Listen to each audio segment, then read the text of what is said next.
Monday, January 30, 2023 Urbandale City Council meeting. And I'll call the meeting to order and ask Nicole to take roll call, please. Blake, Here. Carberry Montgomery, Here. Kroll, Here. McBurney, Here. Obrecht. Here. All right, motion and second to approve the agenda. So moved. Motion by McBurney, second by Blake. Discussion, roll call. McBurney, Yes. Blake, Yes. Obrecht, Yes. Kroll, Yes. Carberry Montgomery. Yes. Thank you. All right. Thank you. We will continue hopefully the quick final review of the budget. AJ, I'll turn it back to you to recap for us where we are. All right, thank you, Mr. Mayor. Members of council, thank you for your time tonight. And again, thank you for your time on Saturday. It was an awfully long day, but you folks covered an awful lot of ground. And so, again, thank you for your time and dedication on that. This segment that we're going to have tonight really is a recap. And so if you look at, well, let's walk this one through first, is that traditionally what we've done through the recap is that we'll look at each of the budget segments, sections of the budget, pardon me, and then if there's any alterations or changes that you would like to make, this would be the time to bring that up.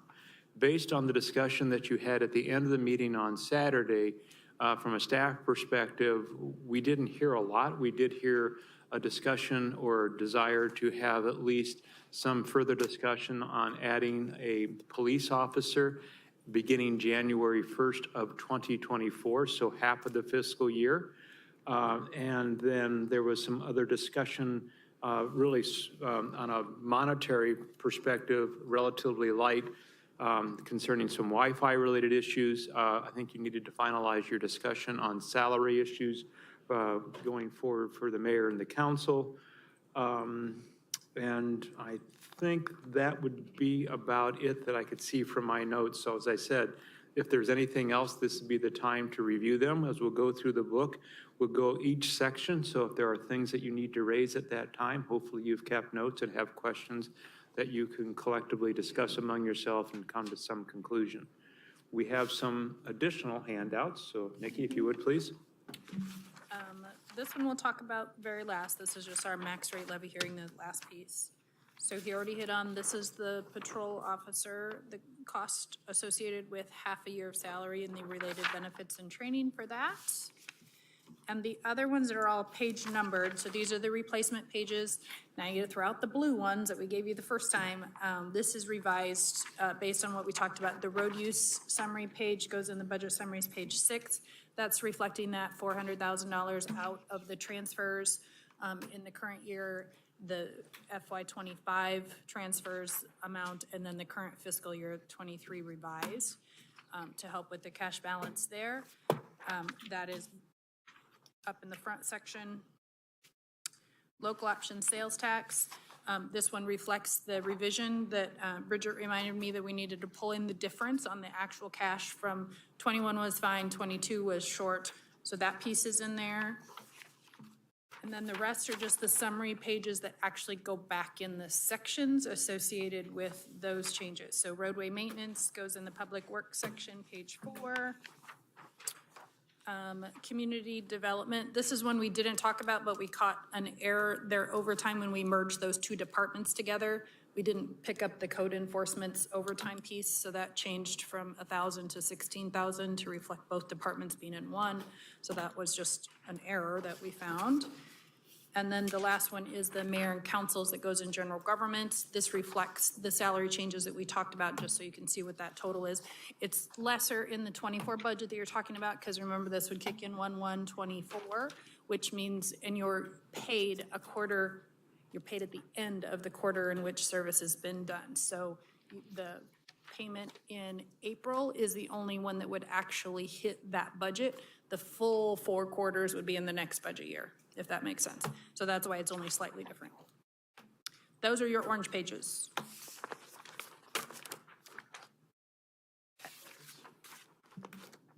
All right, so if there's no questions on that, if you would, the easiest way to do this, quite honestly, and what we've done in the past, is we go section by section. So, public safety. aside from the halftime officer that Nikki just highlighted, are there any other questions or comments there? I guess if we're talking about adding a position that wasn't brought through AJ's office, I guess I'd like to know more about the other positions that were suggested and didn't make it through your vetting. Okay, Pull out the giant blue binder. yeah. Okay, Ooh, actually, that one's in this one. Sorry. okay. Now, My stuff. All right, positions. I always get to this point where I remember the ones that we included, the ones that I didn't These are the include. ones that we, The, well, that one's in there, so, planner 1 to a planner 2, so two, that's just. the promotional one we had in there.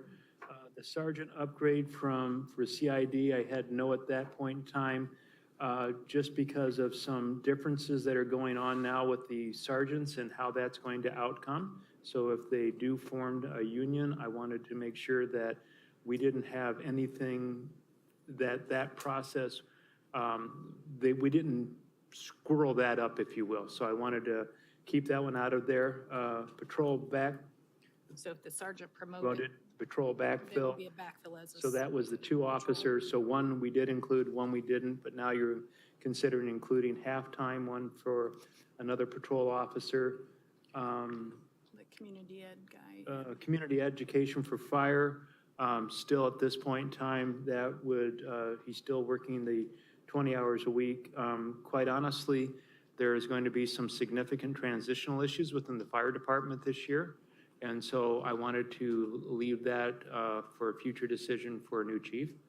The battalion chiefs, I think I explained the other day that the original discussion was based on contributions from the city of Clive, and that's a fairly significant dollar amount for us, probably well over $300,000 when looking at that type of adjustment, because you would more than likely look at promotional opportunities.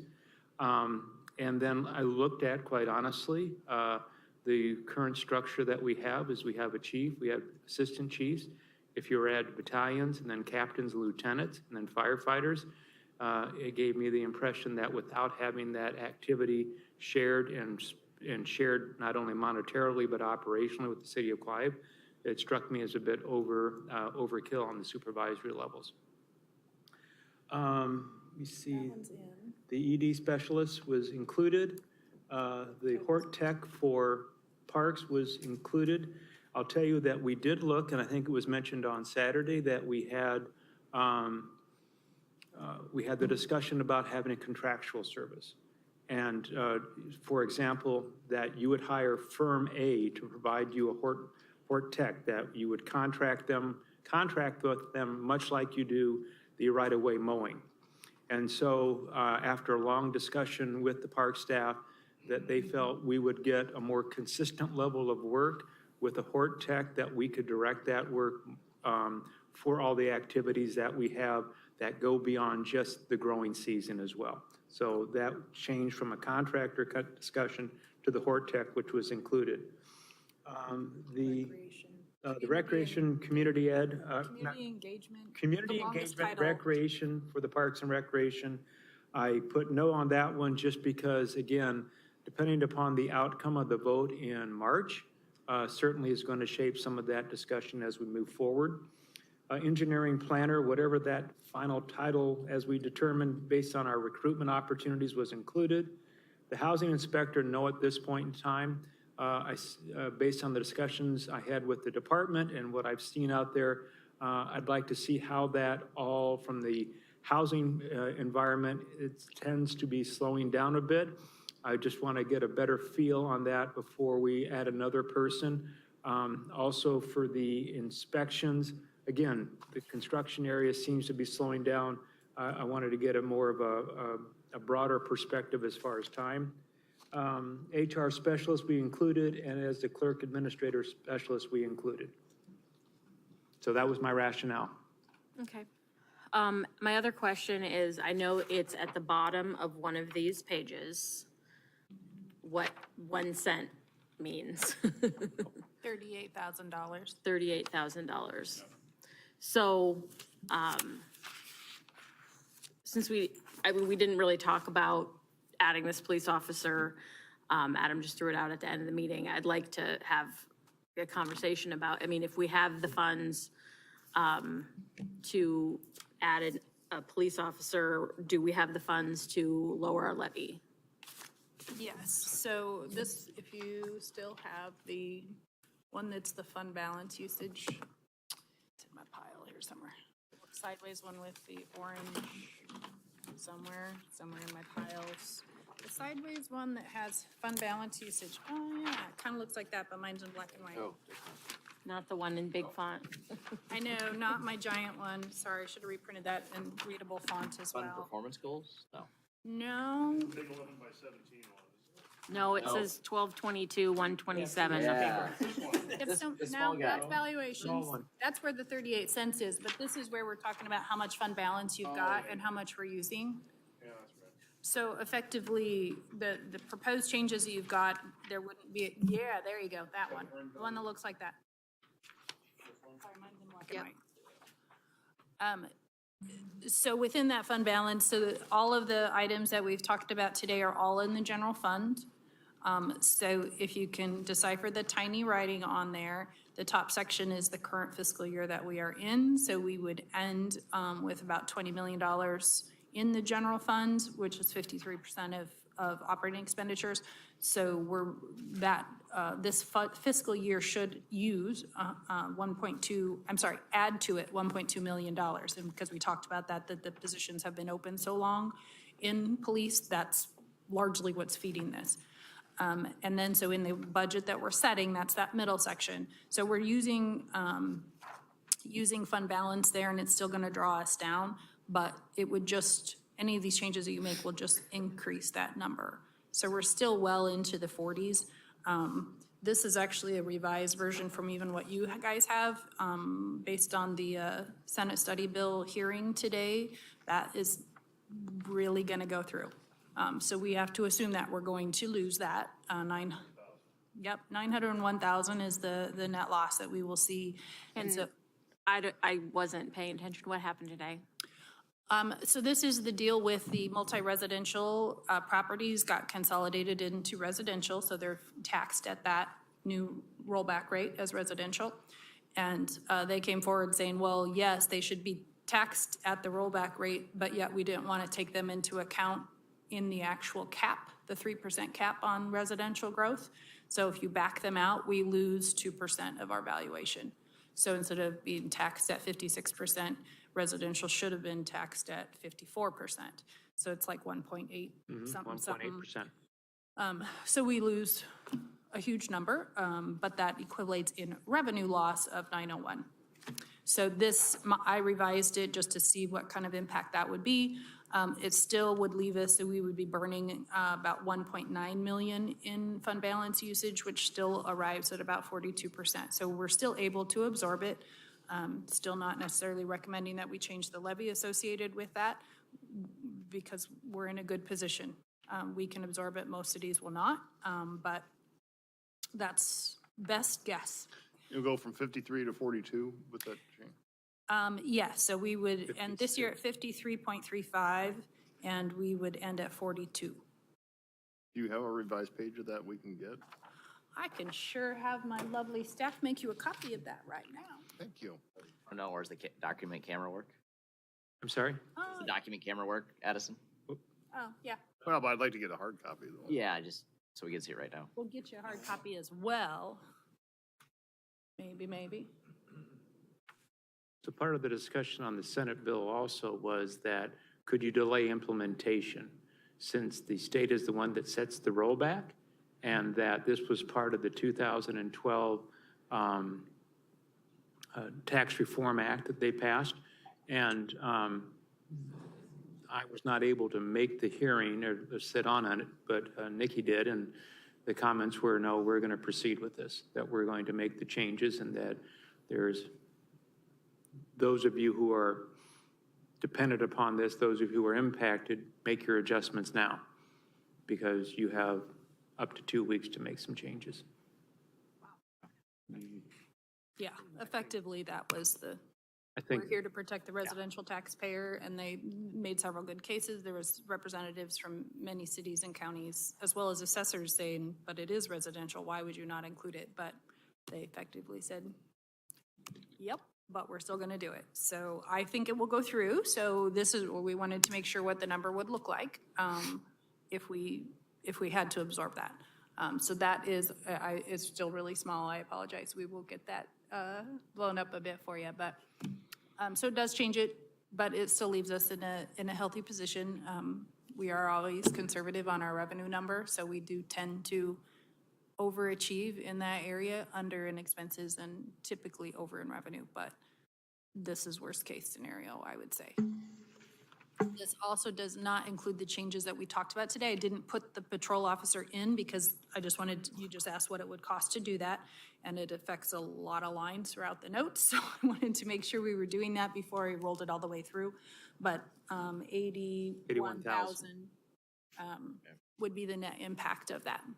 And so I guess for me, asking about it was really just bringing this position 6 months forward. I mean, it sounds like we're basically a one officer a year march Correct. for a while. And it wouldn't be, hey, we add this, and then next year we come back with another one officer. Presumably, next year would be a 0 officer year. If this is a 1.5, basically. Yeah, So potentially. be bringing that 81,000 a year forward. And I think a lot of it depends too on when they can get into CALIA, correct? Because they only offer it a couple, there's Oh, a the April? academy. There's, yeah, not clear. ILEA. Yeah, there's only. There's a spot. The academy runs 12-week segments, and then there's breaks in between, so they do them 4 times a year. And so you look at the spots that you can bring them on, and as the chief explained, when we look to recruit or bring officers on, certainly, as was raised, there's the bonus that we pay for an accredited officer that fast tracks that. Even for an accredited officer from out of state, fast tracks that for us. So yeah, we look at things like when we can get them into a class, natural turnover that we have. In the past, we've taken advantage of the COPS program that's been out there, and that varies. The state of Iowa usually gets anywhere from 3 to 6 officers that throughout the state that get to be granted under the COPS program. We haven't made a run for that for a while. It's a good program. It gives you 2 years of 100% funding, third year's yours, and then you have to continue the officer on. We've been successful with that, and that may be something that we look at in the future. As the chief mentioned, we have a number of people who will be eligible for retirement, but haven't indicated that they are going in the next fiscal year. We always have natural turnover. I would say, on average, probably 2 officers every 18 months that we'll lose for whatever reason. And that's just on average. Some years it's more, some years it's none. So, there's opportunities to absorb. I think as Nikki mentioned during our opening comments, one of the reasons why we were able to put money back into our fund balance is we had all those vacancies in the police department that we just couldn't fill. And that resonates through other positions that we have in the general fund effect as well. So again, just kind of a long answer or comment to your question is that, yeah, they're more than likely you will see, and consistently we usually look to add at least 1 officer every year. And then with a January potential hire, does that work with the potential schooling or not? You would look at, again, depending upon where we are in the cycle of recruitment and what our list is, because if we have a good recruitment cycle and we have a list of multiple candidates, it stays on that list for a year, and you can go back and pull from that list as long as it's been certified by the Civil Service Commission. So if you knew that you had an officer, or an individual who wanted to be an officer that we were moving through the system, you could get him or her prepped for enrollment into the first academy available. What we've done in the past is we've notified the academy that we have openings and can you hold some spots. I don't know how long they keep them open for us, but you can say, I have people coming, so please hold me 2 spots in the August or the fall one or the summer one, and we've been good with that.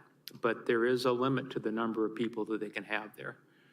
So if we were successful in filling the slot, presumably there would be a spring class available for that person to go through, and it would work in the hiring process. You could probably get them into a January class if we got that squared away fast enough. And again, if we have a certified list, and we mentioned that we're going to be going out on recruitment, yeah. I mean, I could see where you could have somebody ready to go for that January time slot. How many openings do we have right now on the police force? Police, two. Two. Two unfilled, yeah. There was 4 when I created the document, but they have filled the 2, he meant Yes. 2 certified ones. You we have, just yeah. talked about? You I have think there's 2 open right now. 2 open right now. Yeah. So the Civil Service Commission is meeting to decertify and, It's already exhausted. right, So but they're kicking decertifying it off a and new one, yeah. re-advertising. Start the new process Yep. again. Yep.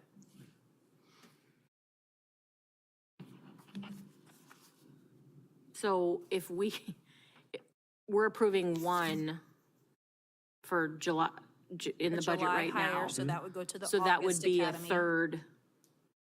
a third position. I mean, the 2 that we have open Correct. and a third one. And then they'd add another one. So obviously, they're trying to hire 2 now. Ideally, they would hopefully be in for the April, if there's spots at the academy in April. Otherwise, they would go to the August one, depends on the time that they're hired. So this would create a third spot that we would need, unless it's a certified officer, maybe, that wouldn't need to go to ILEA. But yes, this would create a third one, assuming nobody leaves between now and then. And this would then be another one but there's a January and an April, I think. January and April? Yeah. August. It's 12 and- weeks. So there's a certain degree of unknown because you never know if you have slots available, if you have an officer ready to go. Other cities may have reserved a spot and it doesn't come to fruition for them. As the chief mentioned, and as we mentioned before, it's a real recruitment quagmire out there trying to get individuals who are interested in going into law enforcement. And there's always openings. Des Moines is always having openings. Des Moines runs their own academy, so that's always a different situation. I think right now in the state, Cedar Rapids and Des Moines are authorized to run their own academies, but that's it. And other than that, everybody else, anybody in law enforcement, county sheriffs, cities, have to go through the state's academy in Camp Dodge. So we ran into this when we first started, I feel like, and there were 3 candidates that were qualified, but only 2 positions, and we went And so ahead we and advanced it, approved. yep. Yeah, an advanced one. Could we do that process again if we run into that situation? And not necessarily budget per se for it right now, but no, that's a possibility. And we have that flexibility because if we were that close into that one was, I think, earlier than normal. But Yeah. if we go through the process now, at earliest, this would be probably a March, bringing them on anyway. And if we had a third qualified candidate, knowing there's already one in the budget, we would absolutely grab them now and deal with it within the budget. So there's where your $25,000 contingency that I, at worst, would had to come in and talk to you about. But So I think that was a April hire for a position we knew in July was gonna happen. So it was a budgeted Yeah, position, I we don't just moved it recall. up. Yeah. yeah, it was already part of an approved budget and we. You know what I'm talking about? I remember Yeah. now. We did a recruitment We and ended up not hiring that person, so. Right. I think they backed the out, person ended up backing out. withdrew themselves from the process. But we had pre-approved it. Yes, and it was one of those that we wanted to accelerate. And we said, these are really good candidates. They're interested in coming here. And the need was just as acute then as it is, or it's gotten better. But it was at that time where we did it, the recruitment did everything, and it was like, these are people at the top of the list, and can we accelerate that? And you guys said, yeah. And unfortunately, one of the candidates decided not to come our way. So now let's fast forward to your secret spreadsheets that we don't see. So budget year's 24, 25, because you're recommending we draw down fund balance by basically 2 million, which I think is a good thing. We have too much fund balance. But I'm guessing your 24, 25 is now back to more of a normal, not draw down number as much. Well, you know, we draw it down every year. Or did I just set it down? That's the old one, isn't it? So if we fast forward a year, what's that? Oh. So, yeah. It's disappeared. I literally just had it in my hand. Yes, I did. So, Barring whatever the legislature does. Right. well, then I gotta go back to this one now. We'll give that caveat big time. So, so yes, it's still at 1.2 million, use in the out year. This does not reflect, any other positions in that. The ones that are in the six, well, 5 that are approved in there, not the new patrol officer is not yet reflected in here. But this reflects the 5 that we're adding this year and going forward. So almost 1.3 million is the anticipated use for 25. Now, I did not adjust out the rollback stuff for the out year, so we'd still have that in there. So, From a budgeting perspective, and I'm fine with the additional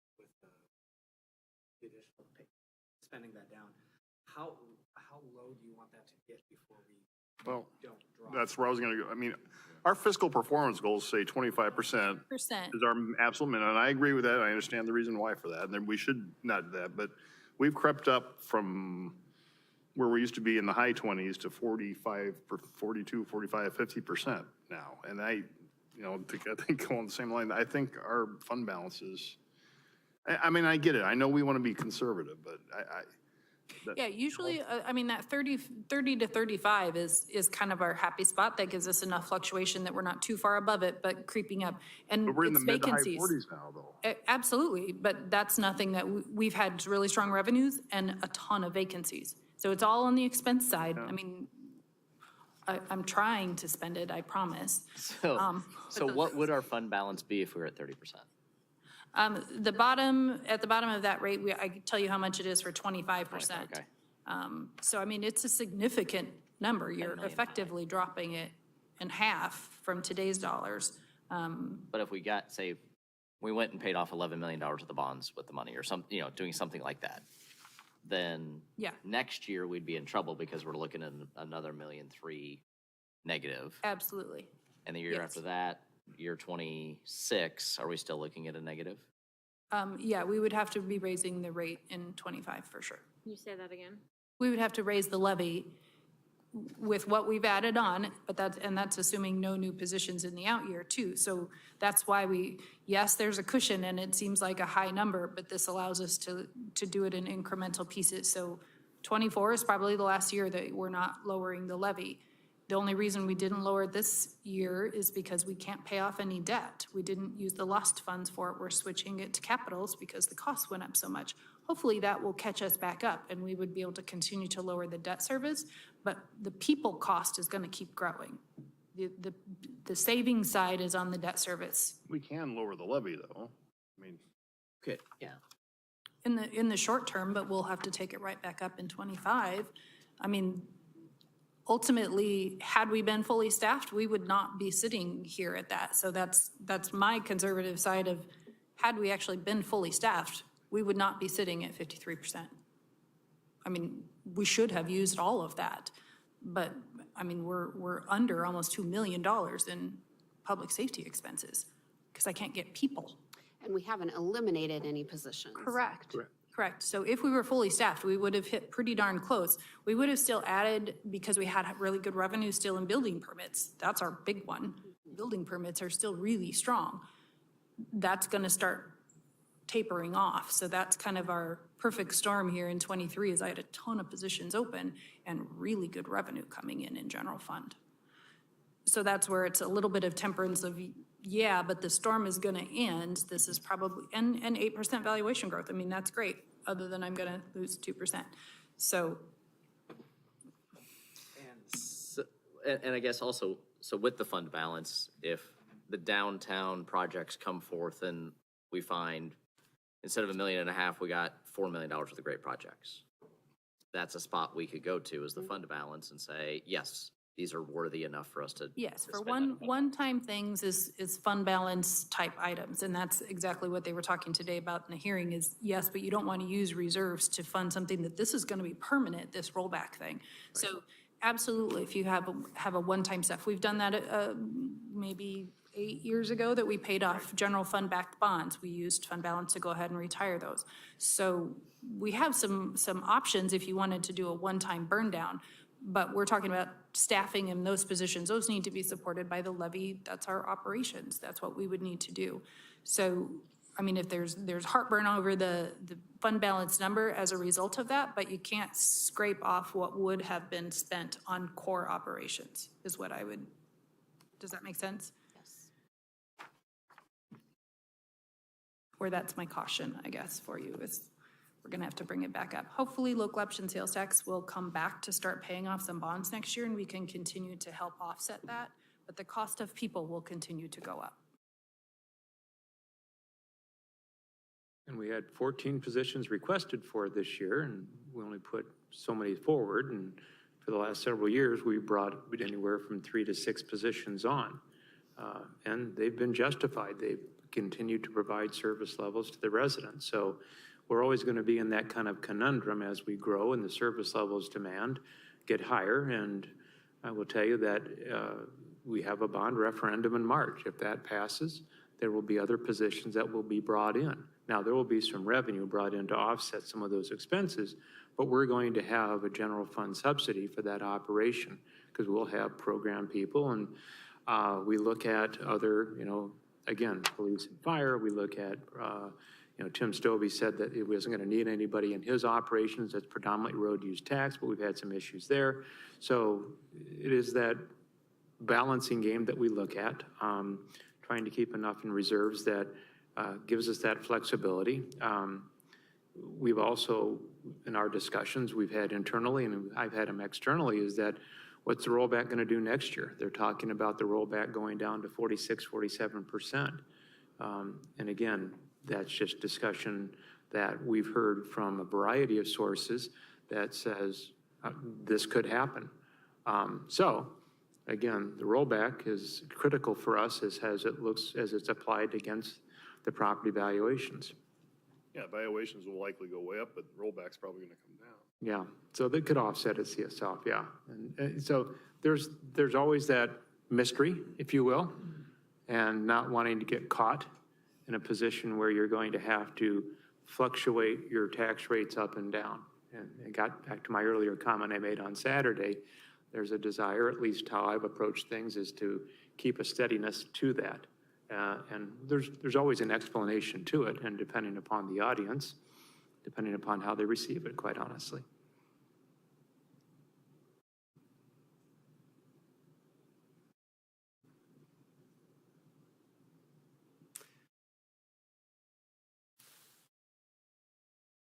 So public safety. Yes.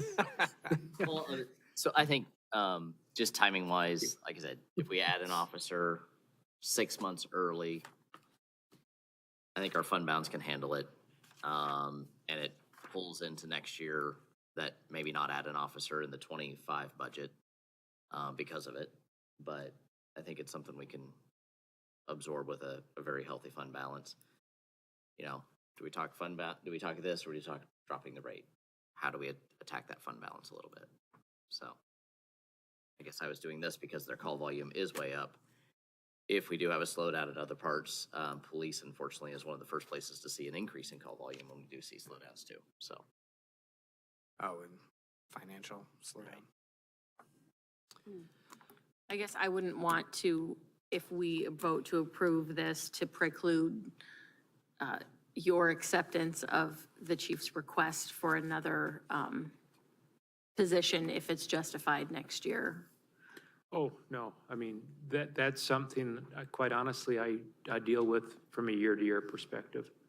And I have to, only from the standpoint of there are factors that may influence my recommendations to you that I may not know yet. And I look at, again, how many vacancies do we have, and adding a new position just to a long list of vacancies That's no good. doesn't really do us a lot of good. And I did mention the COPS grant, and that's one that we haven't looked at for a while. But that certainly, we've been successful with that, so that's a way to defer our costs for a couple years. But there's a number of factors I look at, but no, that certainly does not play into my considerations. We did just end a COPS grant, though, that ended early this fiscal. So I think Yeah. we'd probably be at least one cycle out before we could get another one, because Yeah. it feels like it's been a long time ago, but we did just end with the last one in first Yep, quarter, second quarter. second quarter. Second Yep. quarter. And So we're they- probably a cycle out. Yeah, and they typically, as I mentioned, you don't see any more than 6 to 7 officers statewide through the COP grants program. They really, I don't know if they have a predetermination of the number for Iowa based on our population or what, but when they release the numbers, we're aware of who gets them in Iowa and who doesn't. And there's the story we all like to go back to, that a city unnamed made an application, received 3 officers. Council decided they didn't want them, and then they went back to the pool. They didn't go back to Iowa, they went back to the national pool. So there was like 6 to 7 officers allocated for Iowa. 3 of them got erased when the council said, no, thank you. So, I mean, it tells you that just because of who we are, population, what the other measurements are, we're not eligible for a lot of positions. So when we get one, we feel really, really good about it. But we also put forth a really good application, and we have a very strong history with the COPS grant program. So we will continue to look at that. I'll throw it out.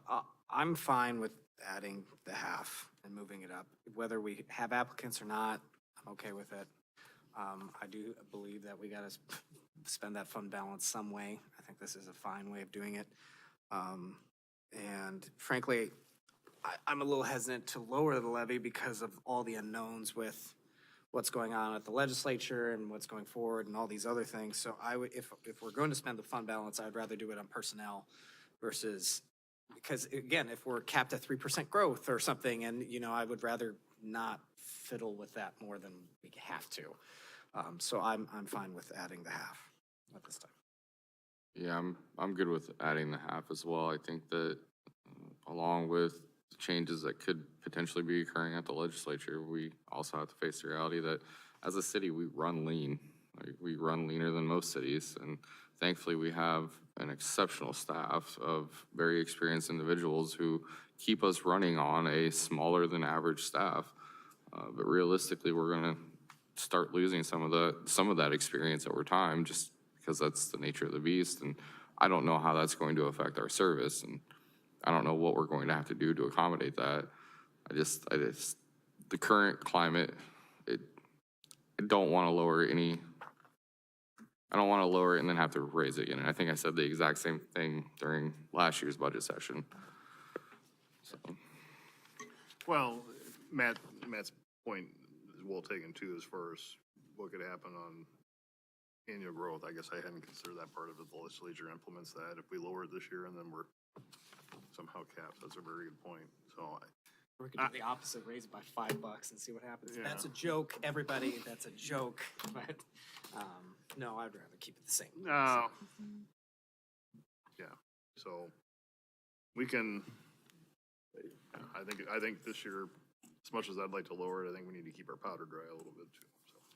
Well, for what it's worth, the projected DART levy is going to go down 5 cents, but that is also a moving target given our legislature. I was gonna propose 5 cents for ours. It's $190,000. I don't think that would, but Nikki's looking at me Just like, gonna bring it back to next year. That'd be like a magic, $2.1 million drawdown then, if we did that. I can find more things to spend out of here if you want to draw down, but, yeah, I don't see a way around not having an increase next year. Especially I'd if rather we. leave it. even assuming, well, we don't know what the valuations will be. just seeing what they're doing to us right now. And not knowing what they're gonna end up doing to the loss stuff, that could be a huge factor. Because if we can implement loss back in and start calling off bonds, we will be back in happy land. But right now, there's not a way for me to keep offsetting, especially on the general levy piece. That piece is solid. Debt service is where I can make a difference. But that's, I guess, if we truly are sitting on $7 million of extra cash, I mean, is it use some of the general fund balance to pay down what you would have used from Lost? We could definitely look at some of that. I don't think a total bond, I don't have enough to pay off a total. My smallest one outstanding is 3.4. So pulling down 3.4 on top of that is probably a little bit scary. But we can use it to supplement. So we continue to watch and see what that lost does. And if we get some excess in there, that I could couple it in with it and use debt, general fund reserves to pay off a bond for that. Absolutely, absolutely. So we'll continue to watch for it, because next year we'll also have some of the TIF bonds coming back and finally be eligible to start calling and paying off some of those as well. So we'll be in call mode for that. So I'm hoping we'll get back to some of that, because that affects a lot of different things. Capital project side too, of all those costs went up, and now I also can't pay off bonds, which is just throwing a havoc into the plan. I want to make sure that we're telling our community this story of what the impacts of the legislature. I mean, it's a really great story for the legislature to tell that they're gonna, lower our property taxes or, do all these great things, and then they leave us Yeah, we get where we blamed for run it. a very lean operation, where we have to increase their property taxes because of some weird, thing that they did by capping I don't even know. I mean, whatever they did today, Yeah, is gonna lead to next year a property tax increase. No one knows about that except for people like you and unfortunately, people like me. And so I don't know how, we have our talk with officials, and I know, we're fortunate to have people representing us that understand where we are because they've sat at this table, but I want to make sure that our community knows this is bigger than the 6 of us sitting here at the table. So, I mean, I'm looking at you, but I know it's not really you that's telling that story. We just need to figure out how to communicate with our legislators and with our community on the true impacts of property tax reform relief. Well, as far as the Senate bill, but I agree. I mean, I agree we need to do that. As far as AJ's communicated well already with our delegation. Internally, I didn't bring it up, that bill necessarily up on Saturday because I didn't know really what the tenor with the hearing was gonna be. I probably could have suspected, but I did bring up in general at the talk with officials, and I think it was well received. From some responses I got from folks that, I said, I know property tax is gonna come up as an issue in general this session, and that the legislature needs to make sure that cities and counties are at the table as we do this discussion. The general tenor is that we're making very hard decisions every time. We're spending the whole day going through this line by line to make sure we are being very judicious with our taxpayer dollars. And so I tried to get that message across on Saturday, that we do that and we take our job very seriously. We're elected officials. We answer to our residents, and we need to be, we're a critical component of any discussion that's going to happen on that. So, all right. So where does that leave us? We're at a halftime officer with fund balance. Is that yes? Yes. Yeah. That's a yes. Fine, yeah. Are there any other items within the public safety area that you wanted to raise or have questions on?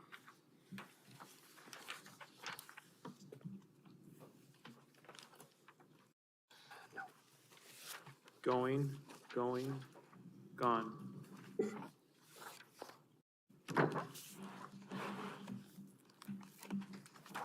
You referred to, this is not related to the budget, but you referred to this in passing in your earlier remarks tonight about the change in the fire department. Yes. So do we have a date certain yet when the chief is retiring? Have we, Not a where are we date at with hiring an assistant chief? We've tried to hire the assistant chief, and we were not successful in doing so, so we'll be recruiting for that again. The fire chief opening will come open, I do not have a date certain yet, but it will be this calendar year, and that we will be recommending that we secure the services of an outside consulting company to assist us in a search that will be, theoretically, will be nationwide, but more than likely, it'll probably be Midwest-oriented. The communities of Clive and Ankeny have secured outside services to assist them in their process. Ankeny just hired an individual, I think, from the Cedar Rapids Fire Department that is going to be their new chief. And then I know that they're going through a recruitment process using a headhunter, for better terms, for the city of Clive. Having discussed this matter with our HR director, we felt that this would be the route for us to go as well. And then as we look at, for example, the assistant chief position, we posted that internally. We went through a process and we did not have a successful candidate on that. So we will be searching again. So I would say. Need to get an outside aid. For the assistant chief, it probably could be that as well. But the fire chief, for example, police and fire chief, by state code, you have to advertise and go through a testing and selection process. So when Jerry's been here now 25 years, and those of you who don't know his background or haven't caught on by his accent yet, he's not from around these He's not parts? from around here. I wouldn't even say he's from southern Iowa. He's from farther south than that. He's from Alabama, and he chose to, he came here 25 years ago for professional reasons. And so I think that as we get into that environment, I think we'll be an attractive community. I really do. Where that search will take us, I don't know, quite honestly. I mean, you have cities like Des Moines, Cedar Rapids, Davenport, Council Bluffs, maybe Sioux City. You have larger communities that maybe have a rank structure that someone's looking to be a fire chief somewhere. But they're civil service positions. So you go through a testing process, which sounds silly for a police chief and fire chief, but we did that when we selected Rob, or when I selected Rob for that position. His predecessor was gone through the same process. And again, 25 years since we've hired a fire chief, so we'll be going that process. So I'm hoping that this will yield a really good selection for us. I guess I'm just concerned about worst case scenario, where we don't have an assistant chief. I mean, I guess we have two assistant chiefs. We Yeah, have Mike Yes. Cardwell is still here. He Okay. is the assistant chief. Right. So we wouldn't be without. No, we would not be without, no. Good luck with that. Yeah, well, we've talked about the hiring environment, and again, this is one that we think we will be successful with, but again, we haven't done it for 25 years, so I don't know, again, what that market might look like. Thank you. Public Works.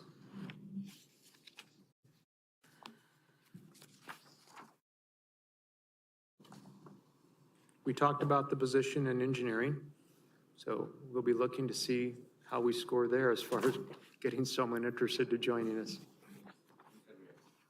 We'll have two positions open for that now, right? Because we'll have the. We have one open right For now. now, and then we'll This add will one. approve Adding the one. second one Yes, and with the new title that we're trying out.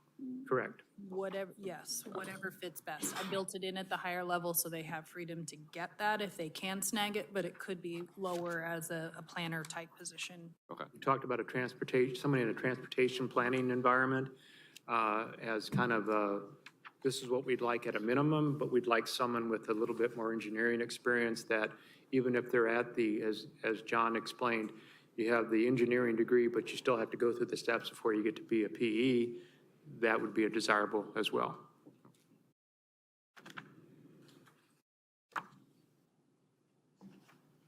The only changes we made in there is the road use ones that I had previously talked about, the transfers to preserve cash balance on there. So roadway maintenance was the only page from your previous that I had notes to change. Yep. Any other questions?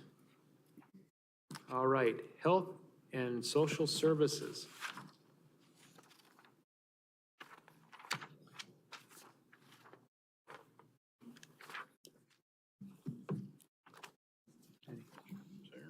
Any questions on the recommended distribution?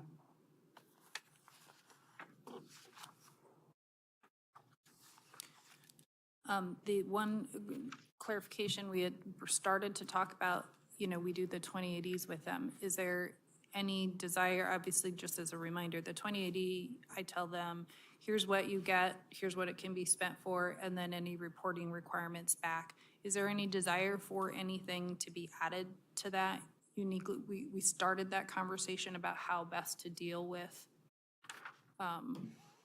performance, forcing them to I just throw that out there as you can have free will onto whatever I put in that document. Currently, like the food pantry has how many people they're serving, those kind of things, similar with UCAN of how many urban residents are you serving, what kind of programs and stuff like that. So if there's desire for that, I can put in anything you want. Doesn't have to be outlined today, but as we work through those 2080s and the timing of when we want them, that was one thing I mentioned to AJ is I didn't put a deadline on that to say like, do you want that quarterly? Do you want it before they apply for the grant? And so I'll clean that language up this year so that they've had to at least encompass the full fiscal year of the criteria that we're asking for. And limiting some of those things of, we cover rental assistance, it's spelled out that way. Facilities and equipment-based requests, or do we want to keep that as broad for operations? There was that discussion at the subcommittee level to try to focus it on facilities-related improvements, but they're in a rental facility, so sometimes that's becomes equipment, which is totally fine too, but is that still a consensus? I just wanted to, that's the one that is a little gray for me of what you would like me to put in there. I think from my perspective, so from a nonprofit perspective and a management perspective and a grant writing perspective, I would love if we could get to a point where we say, like, what is your strategic goal? What are your objectives? Okay. And what is your timeline for doing that? Okay. And having them actually put together a work plan or some action items that relate to what they're trying to achieve. Okay. Because I think that will push folks to actually do an annual report or some sort of planning process rather than, I'm trying to think through how that might work though for our American Legion grants of $800. So that's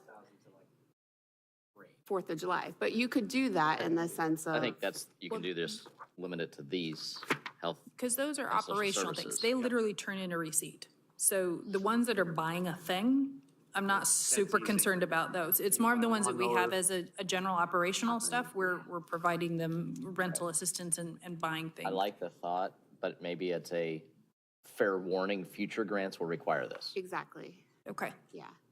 So 23-4 budget, Make them, start getting to a point where you right. can. But if you want a plan. future grant, 24-25 budget and beyond, Okay. you need to have a strategic plan behind the dollars you're requesting.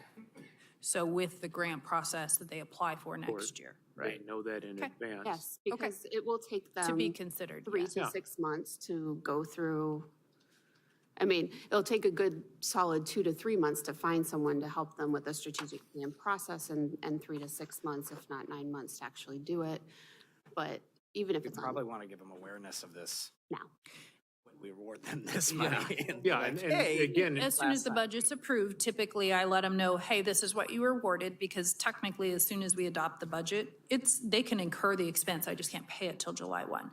So we definitely have that discussion early on, because I let them know, by the way, it's gonna take a little while, I have to write all these 2080s specific to each organization. So we can definitely reach out for that, and that gives me some good feedback of on, if they're going to check the box on their grant application to say this is anything in operations, be aware this comes with strategic plan, like more exactly what you're talking about versus if you just want to buy a mower or whatever, great, send me a receipt. That's kind of a little more straightforward in black and white versus operational support.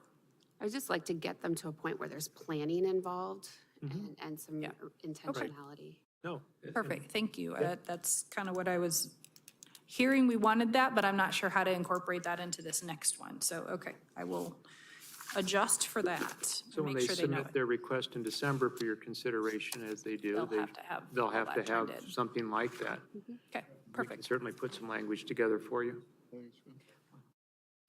And that shouldn't be unusual for most. Yeah, no, No, it shouldn't. absolutely. If they're seeking funds from other locations, they'll probably see that requirement already. Should have something. Yes.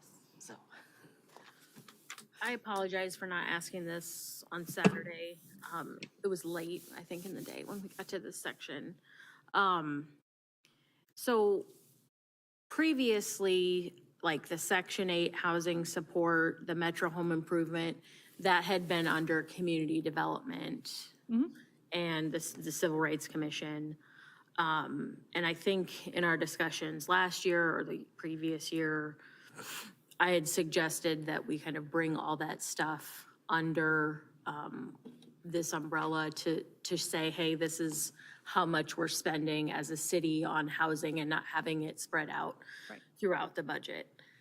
But the way that I'm looking at this, and I could be totally wrong, I had thought that the money that was being paid in from community development towards the Metro Home Improvement Program was going to come into this budget. And this budget, it is? Yeah, so this is part of the general fund.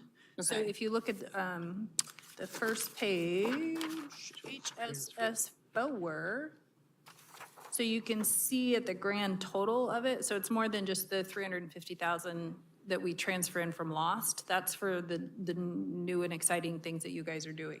But the total budget is 396,000. So it includes all the Metro Home Improvement, the Section 8 housing, and the Civil Rights Commission items. Where does that show that it's coming in?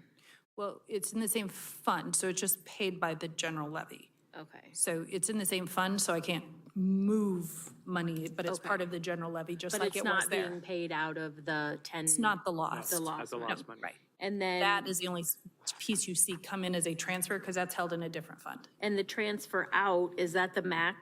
So that's Yeah. what we're sending, so it's two pieces. MAC goes into its special revenue fund, and the rest of what you haven't identified yet as what do you want to spend it on, that's going into a capital projects fund, so that it's a project and it's held there. Because we don't have it doesn't qualify as a special revenue fund, so I can't create a separate fund. It's part of the general fund. But because the timing of what types of things we're planning to do with that isn't lining up with a fiscal year, so it doesn't roll back to the general fund. That was never the intent. So that's why there's a transfer out. Unless you identify what you want to do, I can spend it in the fiscal year, but it has to go out in that fiscal year. So the bulk of it, I just move it over to that project fund that we talked about last. Okay. I however just many wanted years ago to that was. clarify. Yeah, yeah. So that it's that was what was supplemented happening. with those pieces, yes. It Okay. just doesn't come in because it's. And I do appreciate that it's all there tidy. Yeah, it helps you showing us. snapshot, this is all the types of activities that we support with that, absolutely. Thank you. Yep. Other questions? Cultural and recreation.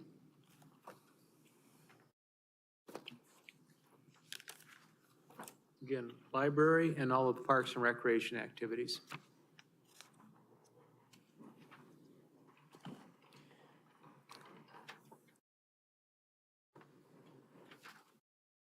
I didn't have any noted changes in that area.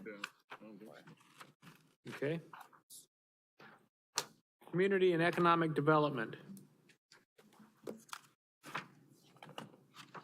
Economic development first, this is where we had the specialist position.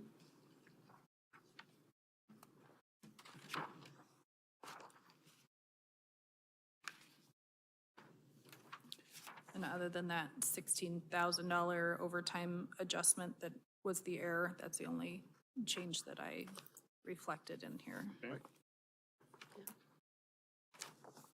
Or we just tell them they can't work overtime. I mean, Yeah, send them home, yeah. There was some inclination on myself to include some new barbecue equipment until I found out that Roger really didn't barbecue anything. He buys it. He's gonna have some Smoky D's. Yeah, so yeah, when you were pumping him up about barbecue and everything, and I thought, gee, I didn't know he was that good. And then he goes, no, I go to Smoky D's, and I thought, you blew the legacy, but apparently they do have someone there who's I think Dave Kuhn. Dave Kuhn the is building official is is a real is the barbecuer, so barbecue anyway. champion thing. All right.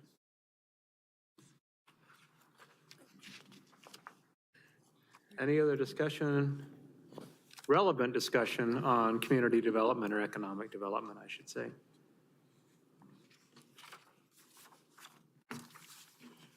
If not, then we will move to general government.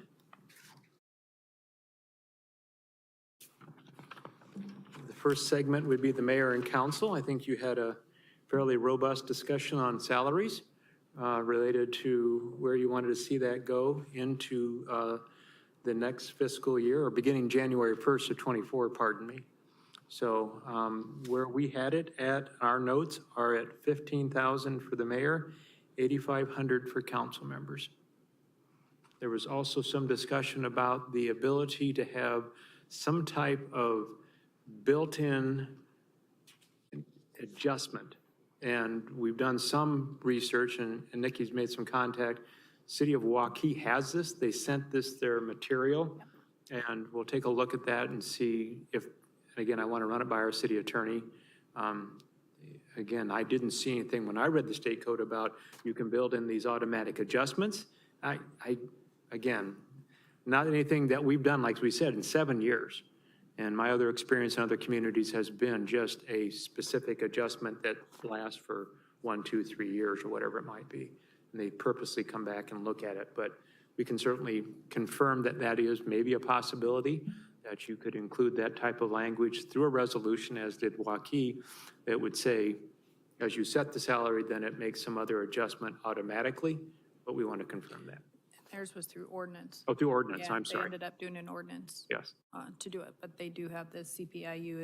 I think it's the Midwest one. She sent me the language for it to make sure, and they did it in 2018. It was effective 1/1/20.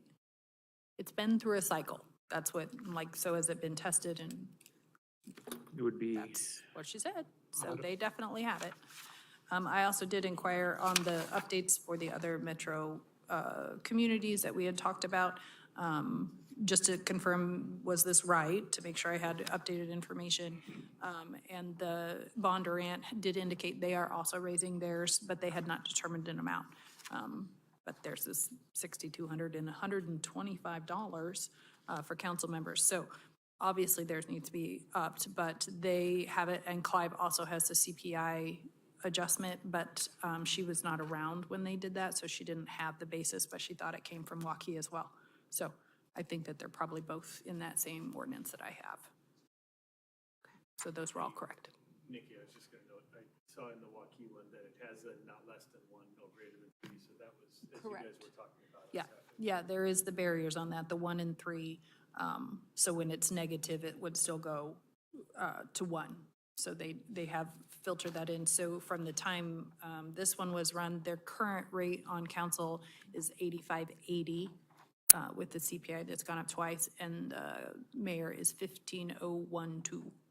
So that's that rate that they're going up, and it references a very specific one. Her interpretation was based on their legal, because it was set at a nationally known, widely non-arbitrary source, how about that? So that they weren't just picking a number out, because they said their interpretation, you couldn't do it based on whatever salaries go up for the rest of the city, like using what staff rate would go up, because you're picking that.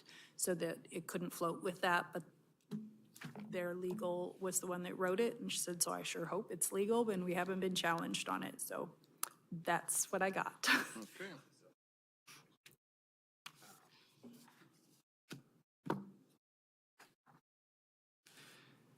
I would be interested just getting the legal framework for that, because AJ handed the code section, and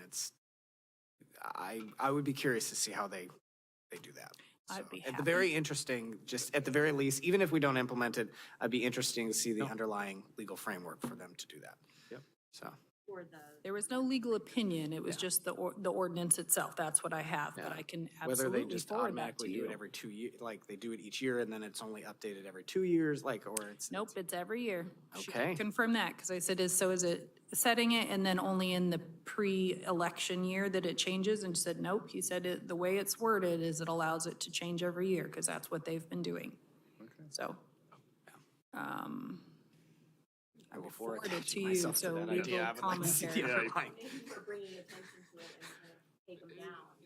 And I know that, I know where their legal counsel, they have legal counsel out of Waukee, out of the Gentry Brick Gentry, and I know that's competent, and so I'm not questioning that, so I had just never experienced that in my, and I looked at the language, and as I mentioned Saturday, I read enough to understand that this happens in off years, so, and I didn't see anything, a provision that said, and by the way, you can do this.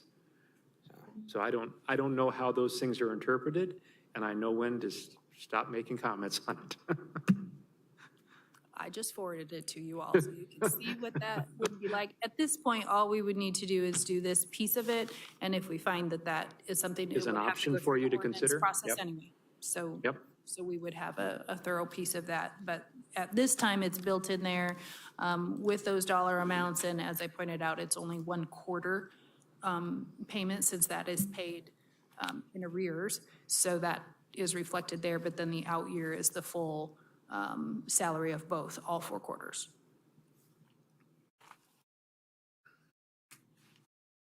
Okay. Any questions on that?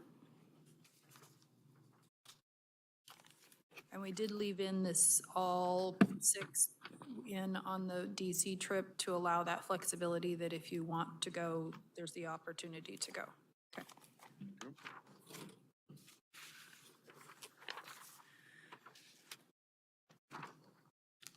Anything else in general government that we had questions on? I didn't have anything else in my notes for those. Nope.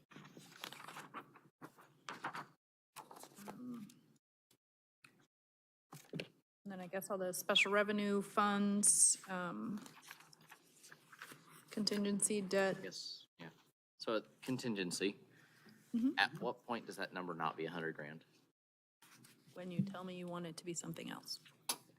Just as the budget has continued to increase, is there a proper budgeting method that becomes a different number? So the methodology behind that is that up until the end of May, I can change through amendment process, anything we would ever need. So this is literally supposed to get me through the last 30 days of the fiscal year in an, oh my God, we don't have time to do a legal process through the amendment. So it literally is only 1 month worth of an, oh my goodness, something happened that we didn't know about. So from that perspective, it's been fine. We've only used it probably 4 times in my 17 years here. So it's never been a problem, I guess. So at this time, I would say that should be fine. And any other, oh my gosh, moment that we would have, we could come up with savings elsewhere. So it's not normally something we have to resort to, and it would only need to cover, like I said, 30 days. Most of the time, I could defer something to happen until June or July 1 if we were that close to fiscal year end. So it would have to be significant. The credit cards all have a $5,000 limit on it. If we had to, we could hold it off till July payment. It'd be fine. Okay. Well, it's just everything else, we have a structure to that's Yeah. adjusting annually. Yeah. This is a And plug I number. appreciate that is, I mean, because we have definitely talked about it, but it really is, it's a, oh my gosh, huge windstorm or something like that. But almost all of those have enough leeway that I can get through 30 days. Even if I had a huge amount of something, I can still get it paid in July. So I feel like it's probably not necessary. It's been that way since I've been here.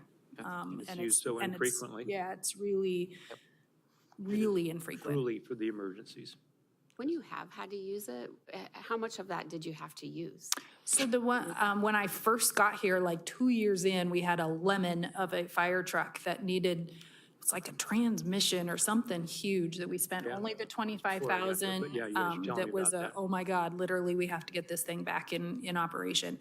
That was the very first time. And then I think literally we have used it for the health insurance when we were going to go negative Right? before You did the it end of for the an year. ice storm?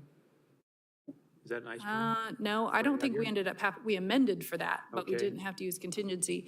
And the Economic Development Revolving Loan Fund, because we had it left at the end of the year and we had an opportunity coming up and we didn't have enough cash in there. Yep. So so maybe it's only those three. I can't think of another one that we've used it for.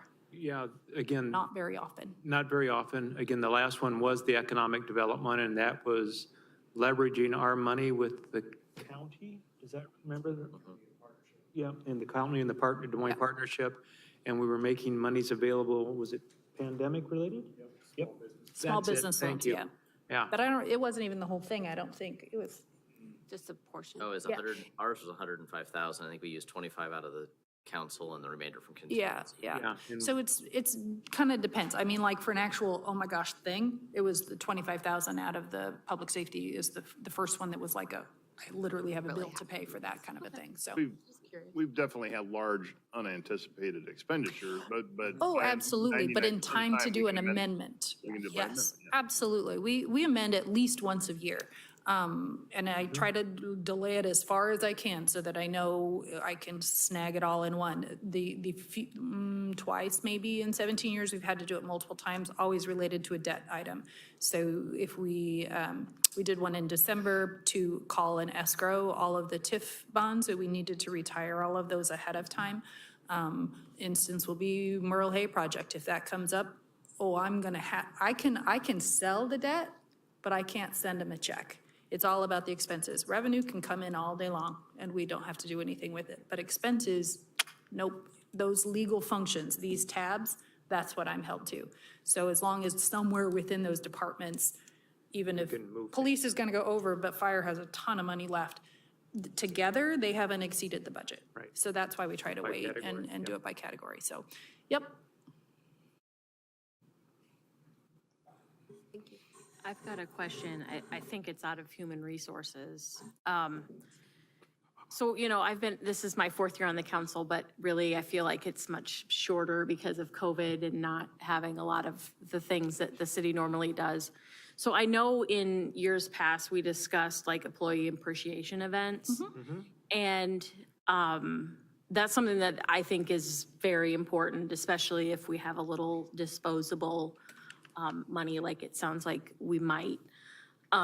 What, in a year that is not impacted by COVID, what are our employee appreciation events? We do something there's like a tailgate or something in the fall. Do we have?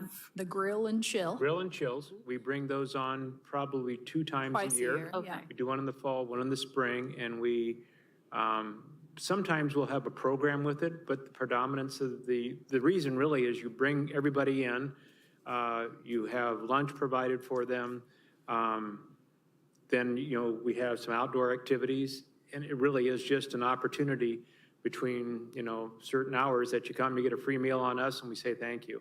Do that twice a year. Then we do the employee appreciation, where we do the recognition for years of service. And so that's where we have a more formal process.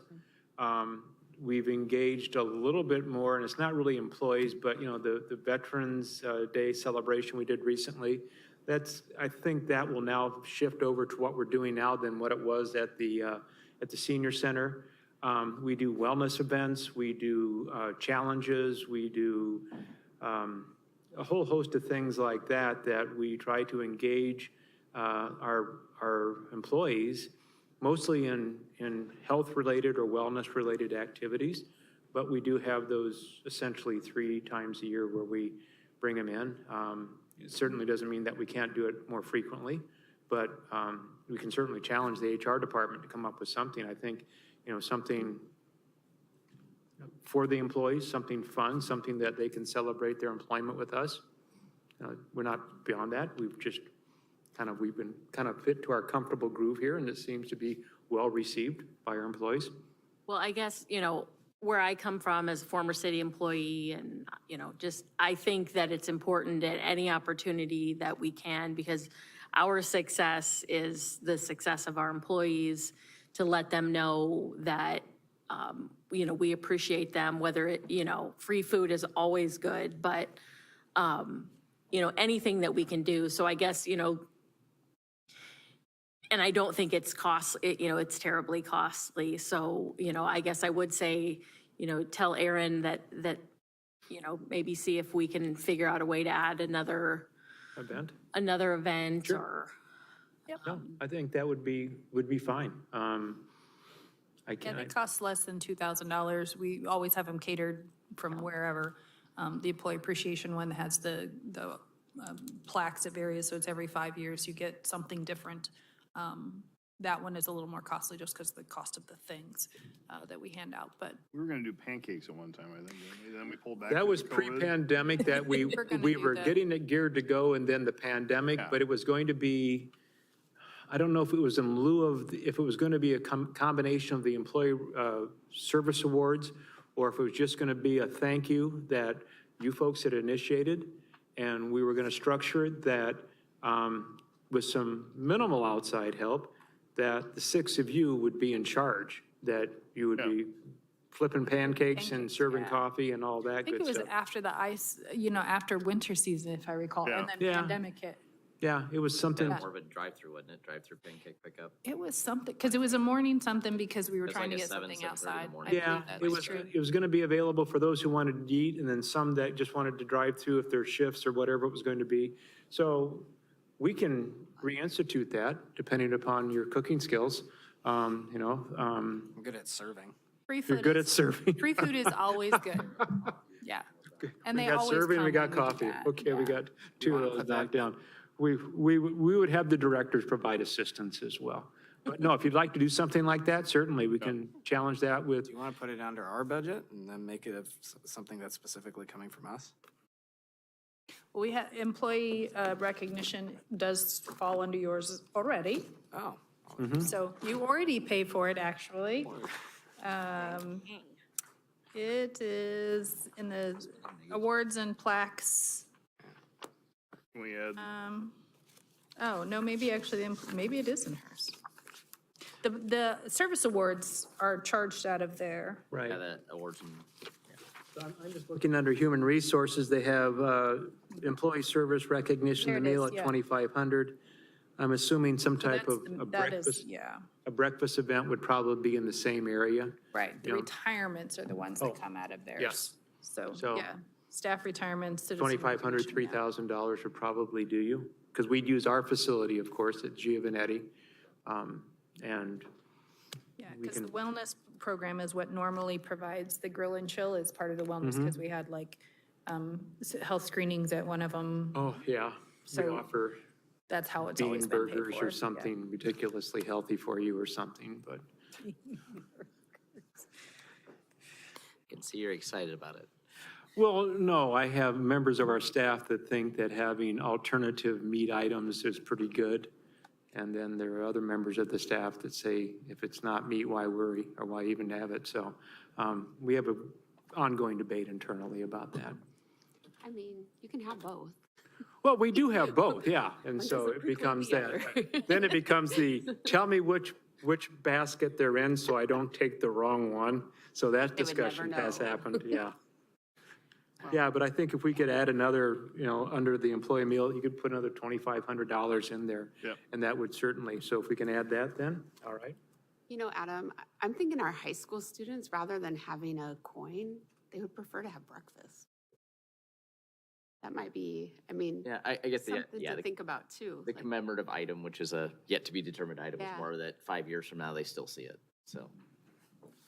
I mean, they may still look down and may still see the pancake. I mean, they may.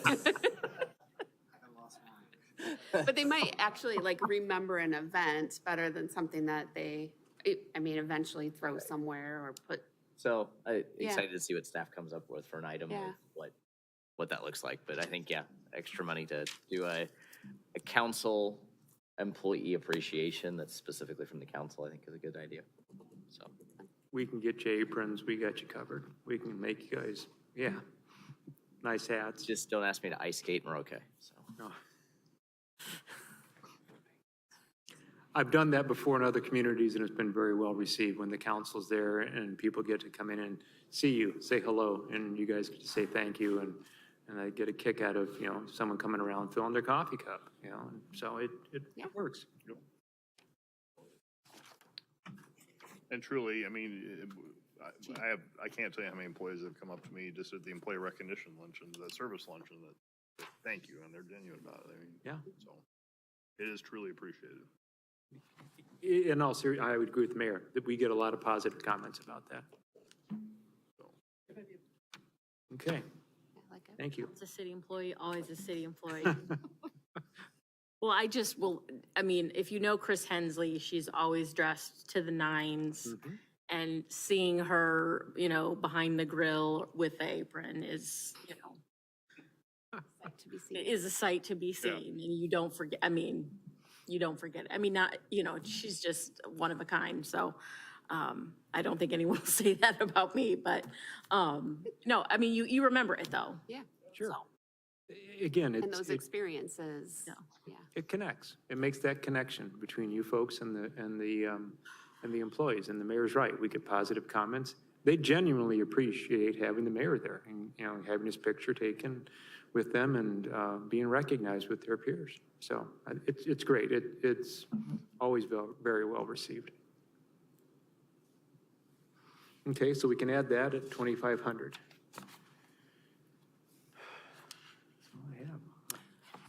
Is there anything else that we've left off?